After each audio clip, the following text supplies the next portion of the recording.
Yo, what's going on, guys? It's the one, and in this video we'll be taking a first look at Chaos Zero Nightmare. Now this is a turn-based gacha game that has been on my radar for a long time now. I've been keeping up to date with their posts on social media, and they have come out with a broadcast. Now this broadcast did come out like a few weeks ago, but we're going to react to it now. The pre-registrations is now officially open, so I will have a link in my description to where you guys can pre-register for the game. So we're going to check out everything, see what the game's about, and yeah, without further ado, let's get right into the video. I am the Lion Sin of Pride, the mighty Escanor, and welcome to the pinnacle of gacha gaming on YouTube, the one.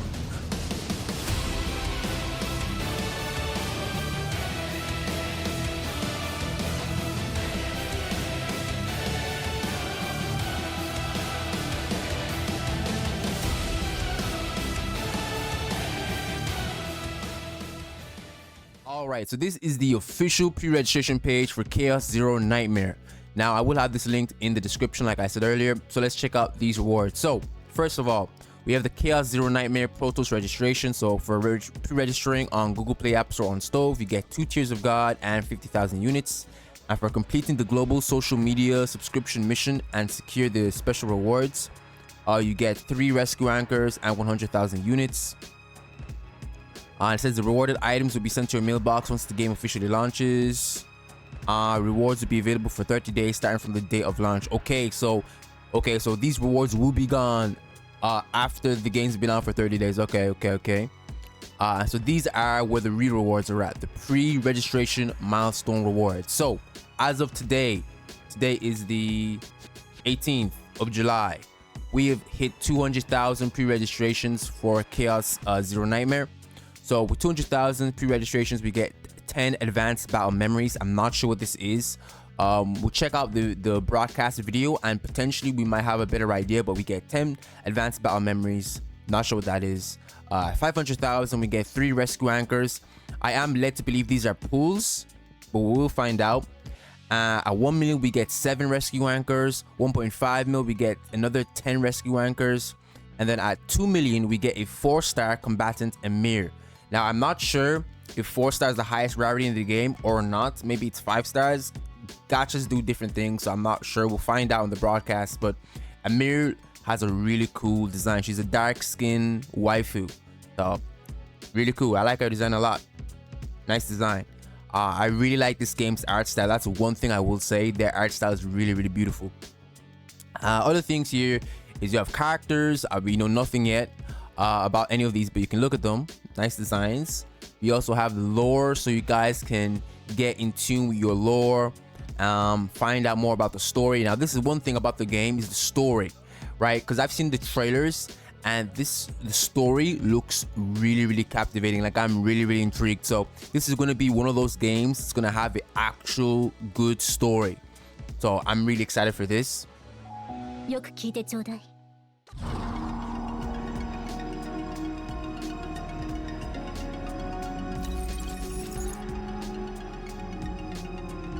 So the mission briefing, combat mission overview. So I think hopefully they go over gameplay here. 分かってると思うけど、このプロジェクトは簡単じゃないわ。私たちが相手にするのは単なる敵じゃなくカオスで、カオスに対抗するには一度の勝利だけでは足りないの。常に選択し、判断して、その結果に対処する必要があるわ。次はこの先の戦闘に関する教育プロトコルの映像を再生するわね。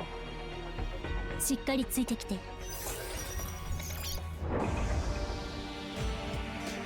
Hello everyone. I'm Kim Hyung-suk, the Executive Director of Chaos Zero Nightmare. Let me introduce CZN's combat system to all of you. Protos. CZN features 2 main gameplay modes. First, we have Story Mode.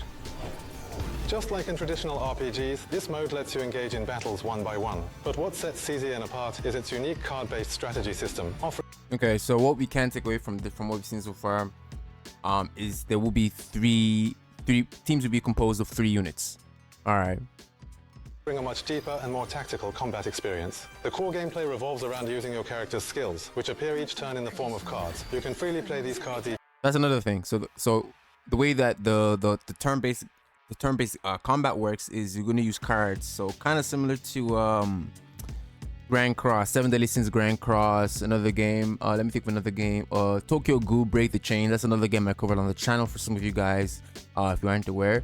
So yeah, it's gonna be a card system, which is cool. Each turn, allowing for flexible and strategic combat. Effectively using your cards is the key to mastering the gameplay. For example, if you play a card that gives you an extra attack, you can follow it up with your most powerful card to land a massive blow. As the Protos, you'll be able to lead your team using whatever strategies you think are most effective in the heat of battle. You'll need to combine your character's unique and powerful skills to overcome a wide variety of challenges that lie ahead.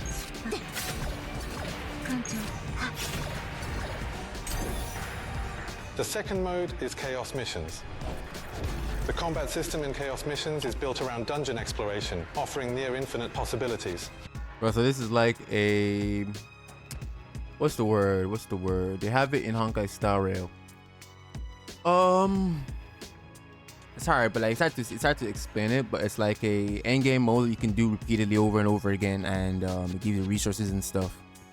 I can't remember. It's been so long since I played Honkai Star Rail, man. But okay, I'm liking what I'm seeing so far. Each run can be as short as 5 minutes or stretch well beyond 15 minutes. You'll be diving into the mysterious depths of the chaos, taking on high-risk missions.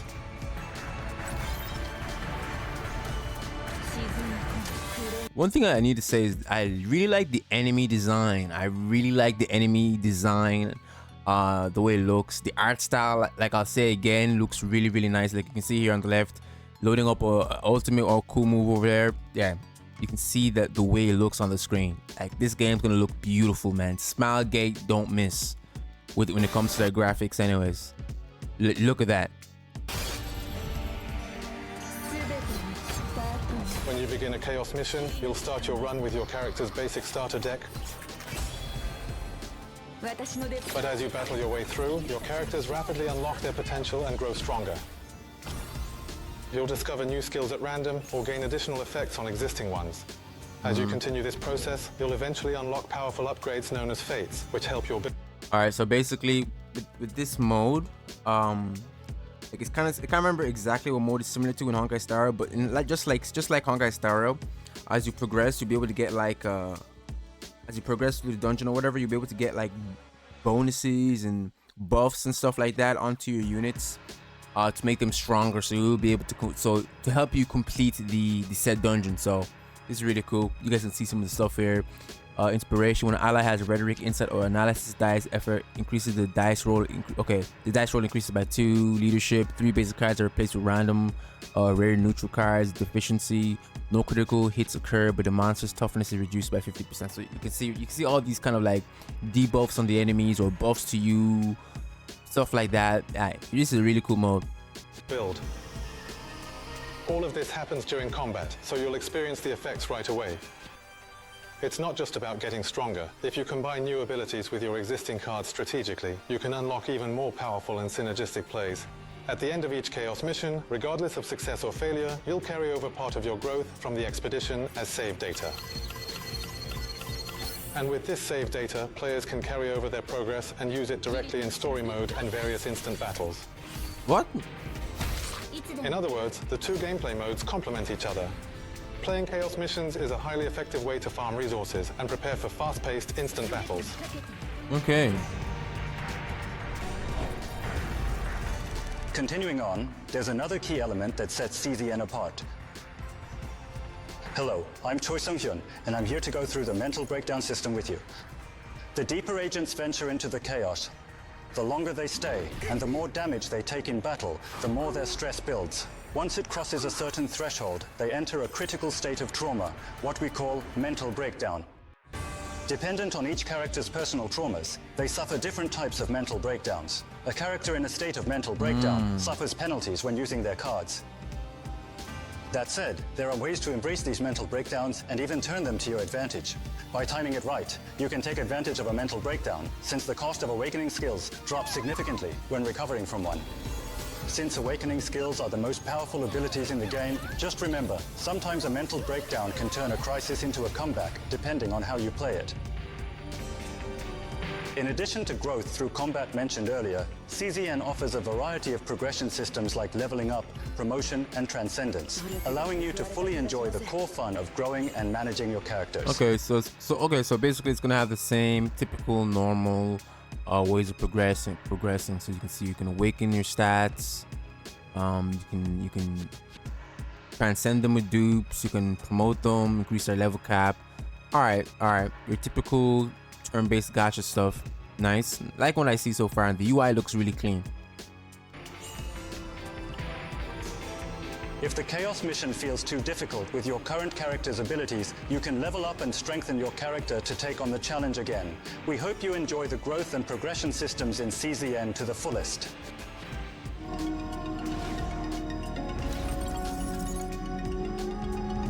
プロトコル資料で説明した通り、任務の核心は私たちの戦場カオスよ。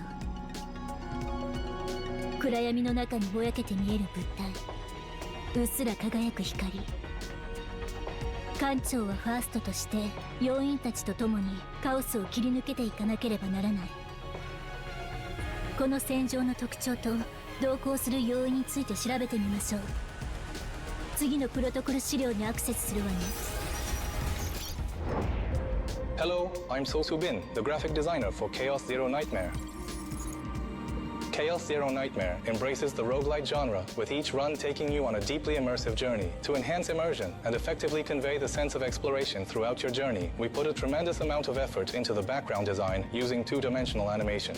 What I will say again is that the art style is really beautiful. You guys can see the background is super beautiful.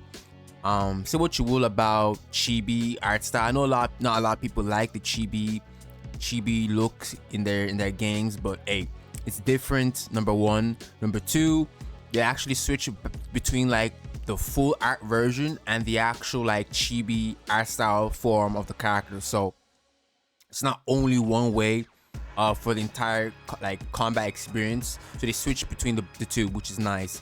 And like I said, the enemies look beautiful, the background looks beautiful. Like it's just a really pretty, aesthetically pleasing game. That's a big word, aesthetically pleasing. That's one of the words I use to describe this game. But yeah, I digress. Let's continue on. Of 2D games, backgrounds tend to be static, which can sometimes make the visuals feel a bit dull. Hey, yo. Hold on a second. 2D games, Look at that, man. You guys can't tell me that doesn't look cool. It looks creepy as hell, but you can't tell me that does not look cool. Like, look what I'm talking about, and look at the background. It's like an eerie, dark background, and we have this ogre-looking guy. Like, it looks so cool. It looks creepy as hell, but I like this like horror kind of feel. And I'm telling you guys, this is a dark game, right? It's a horror kind of ish type of game. So I'm really hyped for this game, man. Backgrounds tend to be static, which can sometimes make the visuals feel a bit dull. With CZN, we aim to create a more dynamic and stylized environment, something that feels both animated and immersive, bringing the world to life in a way that pulls players deeper into the experience. In particular, features like water reflections, 2.5... Look at the colors, guys. Just look at the colors, man. The background, the monster design. It's so beautiful, man. You guys I can't express to you guys how beautiful this game looks, man. This is insane. Active camera movement, dynamic lighting effects using light resources, and responsive shadow rendering are techniques you rarely see in traditional 2D games. In CZN, we've implemented these elements in a way that we're confident will deliver an incredibly immersive experience during actual gameplay. Elements in a way we rarely see in traditional 2D games. In CZN, we've implemented these elements in a way that we're confident will deliver an incredibly immersive... You guys can see there. So when we're selecting the card for your characters, you see the full view of what they look like normally, and then in combat, obviously, then you have the chibi. So it's not 100% chibi, for some of you guys who are wondering. But yeah. experience during actual gameplay. Next, we have the most important aspect when it comes to gameplay. Let's take a quick look at the agents who accompany you and provide support. Our first agent, Ray, is a student studying aboard the SS Identity and a Terrasian combatant who can manipulate dark matter. A pure-hearted and energetic gifted, Ray became a combatant driven by a strong belief that her power should be used to protect others. We put a lot of care into capturing all these little details that make Ray who she is. To highlight her lively personality, we avoided using overly dark colors in her design. Instead, we chose colors for her hair, eyes, and other features that would harmonize well with the dark matter she wields. Since she's Yeah, she looks cool, man. She looks cool. I think she might be a free character that they just give you for playing the game. as a student, we based her outfit on a school uniform, blending elements of combat gear and high school fashion. Yeah, she looks cool. The result is a custom design that reflects Ray's unique taste and personality. Stylish, cute, and totally her. We also highlighted Ray's quirky tastes with offbeat, unconventional character badges and keychains. Small details that really emphasize her unique personality. The glove on her right hand and the ring on her left are devices used to control the dark matter that Ray creates. To highlight that Ray is also a skilled combatant, we designed elements that contrast with her cheerful school uniform image, adding a cold and rigid aesthetic to balance her overall look. Moving on, let me introduce you to our next character, Beryl. Beryl is the commander of the Wolf Platoon. Despite her young age, she has inherited exceptional tactical instincts and sharp decision-making skills from her legendary grandmother, a renowned warrior in her own right. Hey, her mother was a really good warrior. Hey, she got that dog in her, man. Got that dog. One of the key design points for Beryl was her neat appearance. Even though she's young, she insists on keeping her hair neatly braided and at a modest length to maintain a mature, disciplined look fitting for her role as a commander. Her weapon concept was designed to emphasize power, so we gave her an oversized railgun that looks almost comically disproportionate to her small frame, reinforcing the contrast between her appearance and her firepower. To live up to her title as the commander of the Wolf Platoon, her profile was designed with sharp, angular elements that resemble a wolf's fangs when viewed from the side, a subtle but intentional design detail. Beryl isn't just about her cute looks, she's also warm-hearted and incredibly considerate. To reflect that in her design, we gave her a constant supply of chocolate bars to snack on and bandages to patch up her squad mates' injuries, all neatly tucked into her ammo pouches. These small details show her caring side beneath the tough exterior. Next up is a character you might already be familiar with. It's none other than Karen. Karen is a human born within chaos, wielding the destructive power of the void. A force Now, I must say this. Karen, if you guys haven't played Epic 7, there's another guy, I believe, called the same name, and he looks exactly the same. Because I have it maxed out. I have it max duped out. Right? So, Karen, man. Like, he looks exactly, like, similar to him. I think, yeah, he looks really similar to him. I think the only difference is might be hair color. And obviously, Karen has armor on. But, like, they look so similar, man. Just the way their posture and everything, they look so similar. So hey, this is a really nice callback to Epic 7. Karen is a human born within chaos, wielding the destructive power of the void, a force that erases everything it comes in contact with. Even he has no memory of his own past. He's a nihilistic character who believes there's no such thing as absolute value in the world. There were a few key points we focused on when designing Karen. To show the lingering effects of wielding the power of the void for so long, we gave Karen a silhouette that looks like it's been consumed by that very power. His tattered black coat and flowing scarf were designed to evoke that haunting, eroded look. We highlighted Karen's indifferent personality through his unkempt, jagged long hair, a clear sign that he doesn't care much about appearances or fitting in. As a fun side note, we imagined his assistant, Bria, brushing and tying his hair every morning whether he wants it or not, and that image inspired parts of the design process. One of Kaon's standout features is his mechanical arm. Designed with a black and white muscle fiber structure infused with void energy flowing like veins, it symbolizes the coexistence of his human emotions and inhuman power. So, that about wraps up our brief overview of Yeah, Karen is definitely my favorite character design wise. He looks so badass, because I like Karen from Epic 7, and he's giving me so many Karen vibes from Epic 7. few of the core agents. Since these characters will become your trusted agents, we've poured a lot of heart into making each one stand out with unique charm and personality. And of course, there are many more characters beyond the three we just discussed. We hope you'll love them as much as we do. Thank you. Okay. Characters are fire. So yeah, I think we basically covered everything in that video. Yeah, the game looks super fire. from everything from the lore to the gameplay to the art style. The art style is, like I'll say again, one of the most beautiful art styles I've seen in a gacha game. I love the way the background looks. I love the way the enemies look. The UI, character design. The character design is very, very well thought out, like you guys have seen.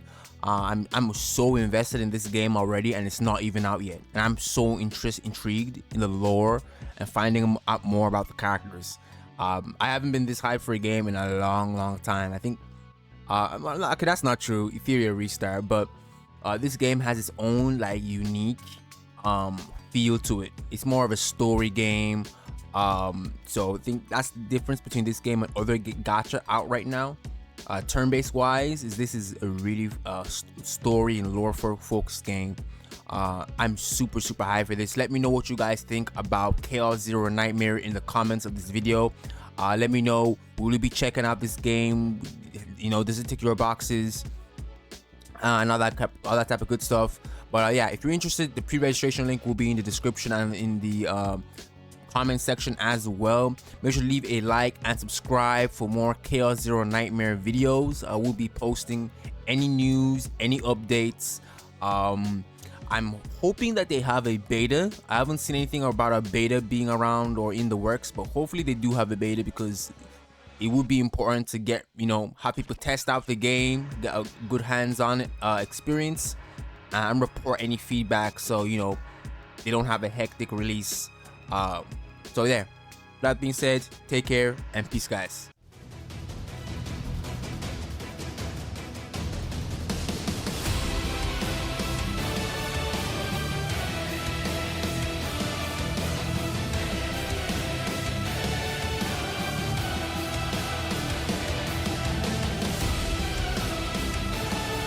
This is Escanor, the Lion Sin of Pride from 7 Deadly Sins. Thank you for watching the pinnacle of gacha gaming on YouTube, The One.